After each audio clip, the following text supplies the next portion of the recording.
Welcome to Pankinen Financial Perspective with Ashton Pankinen from Pankinen Financial Group. Planning for your financial future means navigating challenges like market volatility, inflation, and retirement income.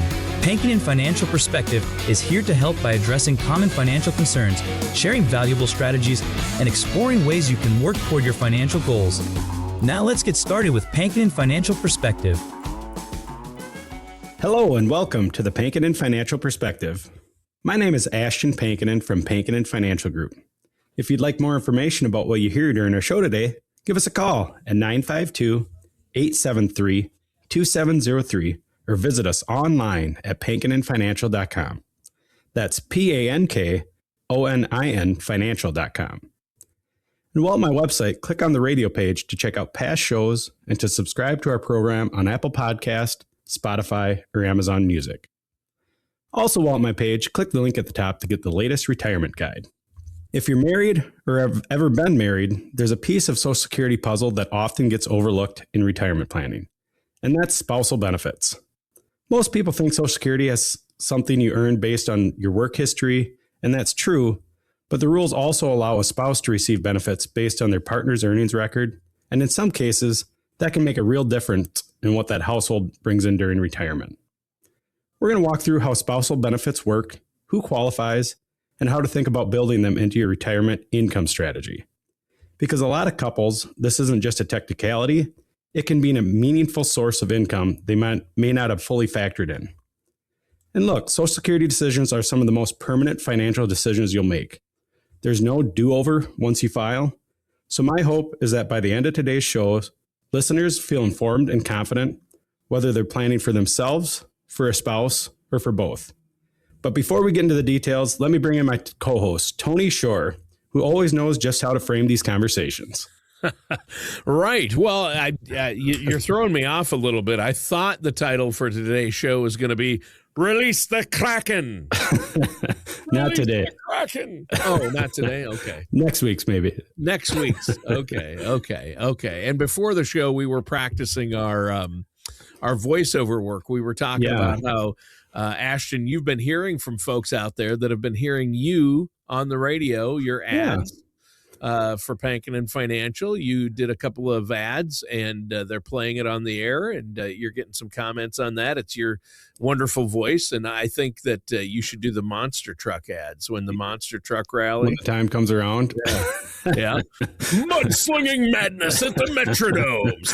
Sunday. Power madness. I'll have to talk to the guys at the radio station, see if they need me to do a little voiceover work, I think. Sure. And Ash and I, the day we're recording this, it's a beautiful day out there, isn't it? It's gorgeous. Yeah. It's like me. It's gorgeous out. Just like me. Just like me.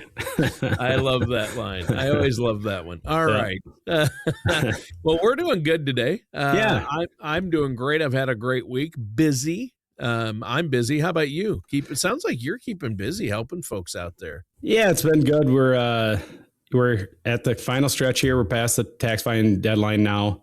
And so things will start to slow down a little bit, a few less calls for that last minute contribution.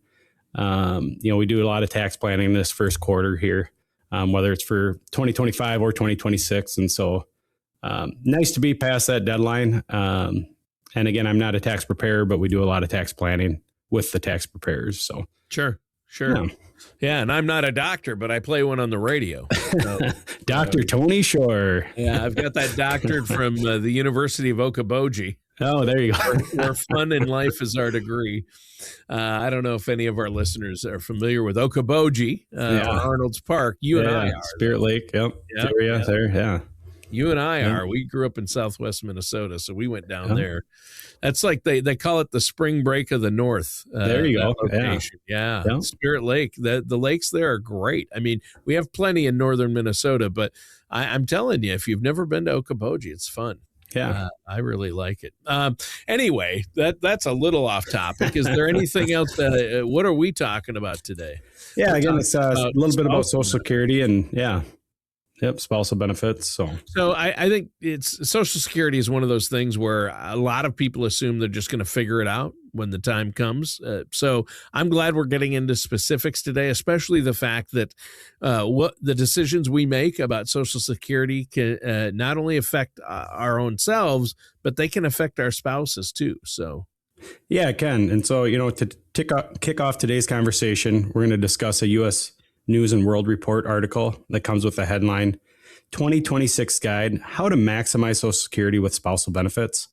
So let's start with how spousal benefits actually interact with your own Social Security record, because this is where it gets a little nuanced, and it's important to understand before you make any decisions.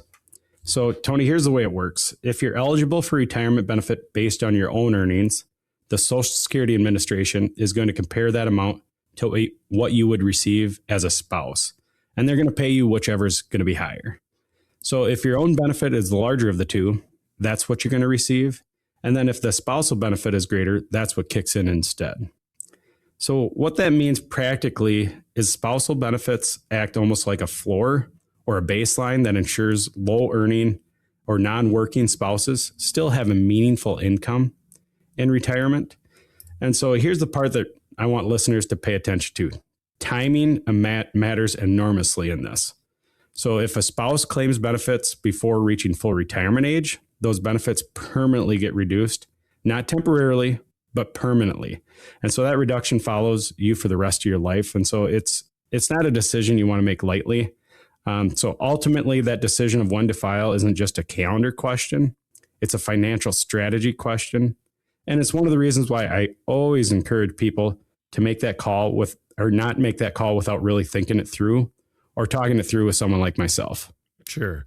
And I know you said it's permanently reduced, and that word permanently is doing a lot of heavy lifting there. So just to make sure I understand, if a spouse files early, then takes that reduced benefit, there's no way to go back and correct that later, is there? Yeah, that's exactly right. And it's one of those things that can really catch people off guard. Once you filed, that's your benefit.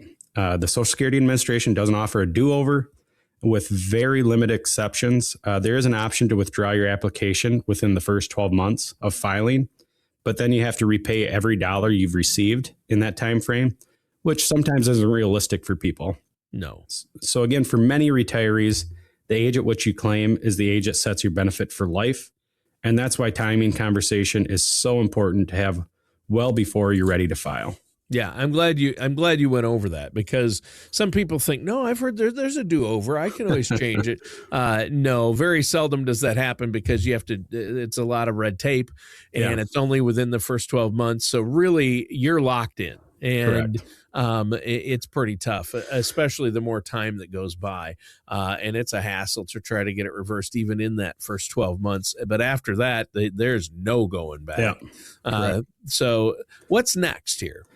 Yeah, let's put some real numbers behind it, because maybe that's a little easier for people to understand.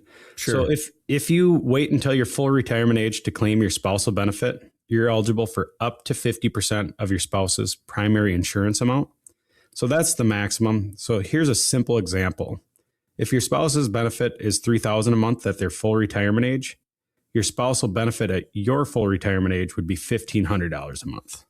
That's a pretty straightforward calculation, and $1,500 a month, that's nothing to overlook when you're piecing together retirement income, right? Exactly, Tony. And when you're building a full household income picture, that number can really matter. Now if either spouse claims before full retirement age, that 50% ceiling comes down. The earlier you claim, the smaller the benefit.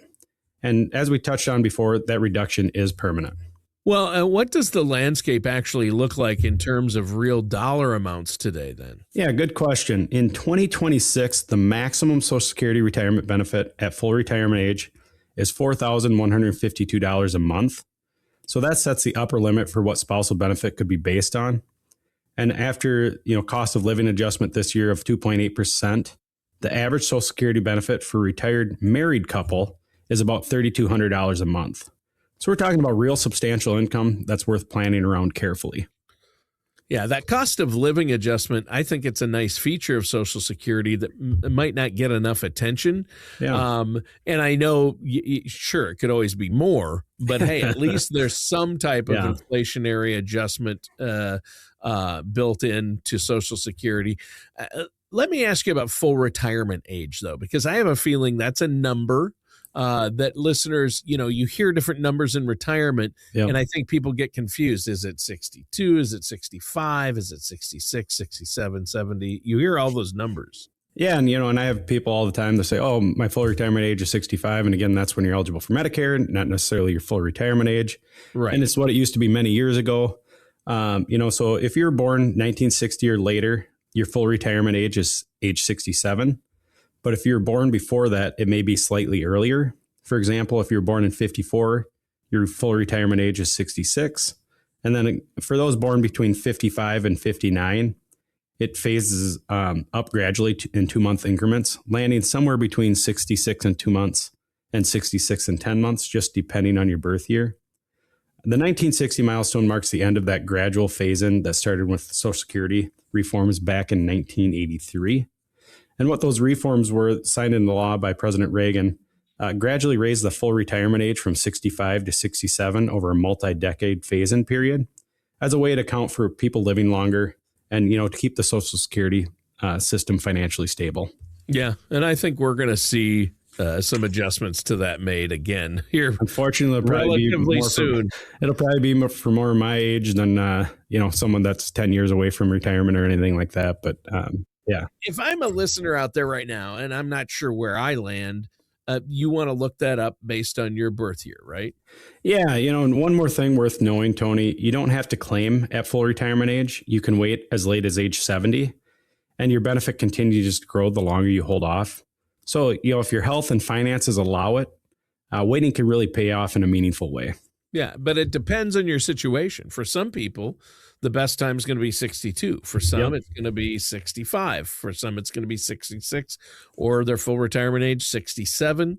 Some might want to let it roll up, like you say, all the way to 70, which is, it doesn't grow after that. So you have Correct. to take it at 70, but somewhere between 62 and 70, you're going to file. And you and I were talking about this, and I love that you walked us through the actual numbers. And we're going to get into the spousal benefits next, but I think we should point out that so many people, I read the SSA.gov keeps track, and the average person files it. Most people file at 62. Yes. Yeah. And it's because their neighbor Tom told them to, or a buddy at work, or their father-in-law. Somebody told them to file at 62 so they could Correct. get the most checks. And that's what the somebody they respect or who's done well in life told them 62. But that's not true for everybody, is it? Yeah. Again, you want to sit down. You want to make sure that plan fits your overall income plan in retirement. Just because Joe filed at 62, your neighbor, doesn't mean that's the right decision for you and or your spouse. Yeah. Okay. So, we're talking about spousal benefits, and can anyone who is married count on that 50%, or there are other factors that come into play here, right? Yeah, there actually are a few additional factors that can affect the amount. Your own earnings history plays a role, as we talked about earlier. If your own retirement benefit is higher than what you'd receive as a spouse, Social Security pays that benefit to you instead.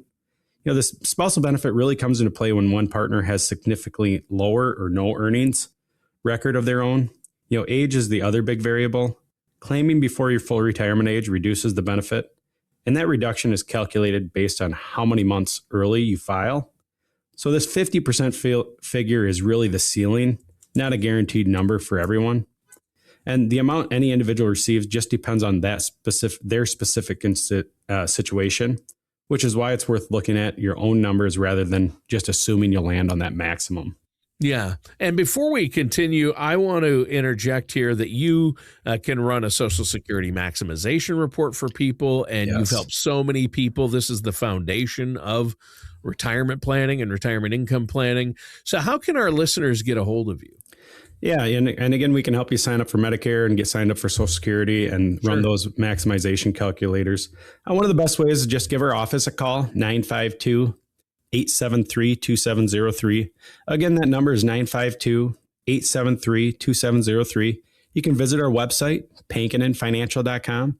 That's PANKONIN financial.com. Scheduling a consultation only takes a few minutes, and we're always happy to work around your schedule. All right. That sounds great. Now, what do you have for us next? Timing is really at the heart of this whole conversation. And before anyone makes a decisions about when to claim, it's worth doing a genuine cost benefit analysis. That means looking at your full picture, not just the benefit amount itself, but also thinking of things about earnings limitations and how federal and potentially state income taxes might affect your actual take home. Right. Yeah. And it probably will affect that take home. And that's a good reminder that the number on paper isn't always the number in your pocket, is it? Yeah, absolutely. And this time of year, we know that best with the tax man knocking at our door. But one of the most important pieces of that analysis is understanding what claiming early actually costs you. If you file for your spousal benefits before reaching full retirement age, your benefit is going to be permanently reduced, and waiting until that full retirement age means you receive the full spousal benefit, which again is up to 50% of what your spouse is eligible for. Sure.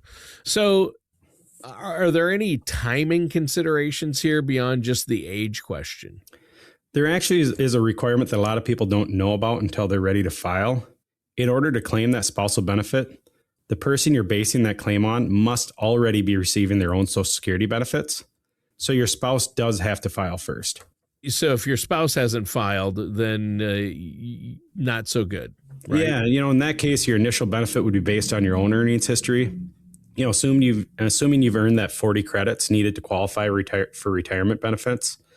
And then once your spouse does file, you have the ability to switch over to that spousal benefit if that amount is higher. And actually that's sometimes a strategy we use is, hey, let's have you file, take your benefit, and then we'll switch over to your spousal benefit when that time comes. And so for context, you're earning credits by working and paying Social Security taxes. In 2026, you earn 1 credit for every $1,730 in wages or self-employment income, up to the maximum of 4 credits per year. Yeah. So the way it works is, is that payment becomes a combination of the two that adds up to the higher amount you qualify for. And that's a helpful detail. And Now I want to ask about the higher earner in the household, because I think some people worry that their spouse collecting a spousal benefit might somehow affect their own. Yeah, great question, Tony, there. I mean, it doesn't. And that's really a common concern of most people is how's that going to affect, if I draw on half my spouse's, how's that going to affect theirs? But if you're the higher earner, the spousal benefit your partner receives is completely separate from your own. It has zero impact on your benefit whatsoever. And so these two are independent of each other. Yeah. Yeah. And that's good to note. You taking that 50% doesn't reduce theirs in any way, shape or form. So let's say a listener has been taking all of this in today and they're thinking, hey, I want to look into this for myself. What does the actual process of claiming a spousal benefit look like? Yeah, I think it's a pretty straightforward process. You do want to make sure you have your documentation in order before you get started. One of the things you'll need is to verify your eligibility, and that means providing things like your marriage certificate and both spouses' social security numbers. One thing worth noting is that you must have been married for at least 1 year before you claim a spousal benefit. And it's not something most couples need to worry about, but it is a requirement. And beyond that, the standard eligibility factors we've already covered, including your age, your spouse's filing status, and whether your own benefit is lower than the spousal benefit amount. Yeah. Yeah. And there you go. So once somebody has their documents together, where do they actually go to apply? Yeah, you have a couple options for that. You can contact the Social Security Administration directly to schedule an appointment, or you can apply online through their website. Either way, they'll receive or they will review that application for you and then make a determination on eligibility. My general advice is don't wait until the last minute to start that process. Give yourself some runway, gather your documents ahead of time. And if you have questions about how the benefit fits into your broader retirement plan, that's a great conversation to have with someone like myself, a financial professional, before you file. Oh, for sure. Yeah. And we've talked a lot about the timing of when to claim. Yep. I mean, you hear a lot about that, but what happens if somebody claims early, but they're still working? I mentioned to you, I had a buddy that did this. Yeah. He was making mid six figures, really good job. Right. Yep. And he got it in his head that if he didn't file at 62, he's going to miss out on checks. Either he thought he wasn't going to live that long. Buddies told him, yep, that's what you need to do. And he did. And he kept working till he was 70. Yeah. And then at that point, you shouldn't have. Yeah. So it is an important topic, Tony, and you're right. It does surprise a lot of people. If you claim Social Security before your full retirement age and you're still earning income like your buddy you talked about there, your benefits could temporarily be reduced depending on how much you're earning. It's called an earnings test, and it applies a withholding threshold based on your income. And so it's also worth noting that the earnings test applies specifically to wages and self-employment income, which are things like investment returns, pension payments, or rental income don't count toward that limit. Right. Yeah. And there you go. Can you walk us through, though, what those thresholds actually look like? Yeah, and they change every year, just like contributions to IRAs and things like that. So for 2026, if you're under full retirement age for the entire year, you can earn up to $24,480 without any impact on your benefit. So that breaks down to roughly $2,040 a month. And if you earn more than that, $1 is withheld for every $2 you go over the limit. Oh, okay. So basically, if you're going to keep working and you're making a lot of money, you definitely should not file then, because that's a significant jump between those two thresholds. But I want to make sure I heard you right. You said the reduction is temporary? Yeah, it is. And so, again, one of the things we also look at is if you look at your full retirement age and you're turning it that year, it does increase. So, if you're turning 67, in that year, it goes up to $65,000, which is $5,430 a month. And then that withholding drops $1 for every $3 over the limit. And so, again, during that full retirement age, it does increase. But one part that's really I'm glad you caught, the withheld benefits aren't gone forever. Once you reach that full retirement age, the Social Security Administration recalculates your benefit and gives you a credit for the months when payments were withheld. So over time, you do end up getting that money back through higher monthly benefit. It's not a penalty in a permanent sense, but it does affect your cash flow in the short term, which is why it's worth factoring in when you're deciding whether to claim early while you're still working. Well, plus, sure, they pay it back to you at some point in time, the money they withheld, but you've still locked in a lower amount for sure that you're not able to take advantage of immediately, and that lower amount is permanent. Yes. So that's and it's going to affect your spouse if they need to file spousal benefits, especially in the case of my friend who was the higher earner. His wife was, stay-at-home mom and things like that. So, I mean, it just, if you look at what he lost by doing that, it is absolutely astronomical. Yeah. And I tried to tell him that, but it was after the fact. He didn't want to hear about it. He goes, because somebody, it's too late at that point. He had heard, it's too late. So, and that's why you need to be, he wasn't working with you. Yeah, he should have been. That's the problem. But let's shift gears here for a minute while we have time and talk about something on the tax side. We always have to think about this because, again, there's been so many changes and the new development in 2026 that I think is relevant. There's some changes. The senior bonus deduction is a big one. That's a positive, isn't it? It is, and it's a welcome change for a lot of retirees. As part of the Big Beautiful Bill Act, the sweeping tax legislation signed into law in 2025. It made several changes affecting retirees, including the introduction of a new deduction for older Americans. There's now a $6,000 deduction available for taxpayers who are 65 and older. For single filers, that deduction is $6,000. For married couples filing jointly, it doubles to $12,000. Oh, wow. Okay. And that's a meaningful number. Are there income limits attached to it? There are, right? Yeah, there are. To qualify, your modified adjusted gross income needs to be around or at or under $75,000 if you're single filer. And then they double that to $150,000 for married couples. It's targeted toward retirees who are in that moderate income range, which is actually a large portion of the people who rely on Social Security as their primary income source. Yeah. But how does that connect specifically to spousal benefits then? Yeah, good question. For married couples who are leaning on spousal benefits as part of their retirement income, this deduction could make a real difference.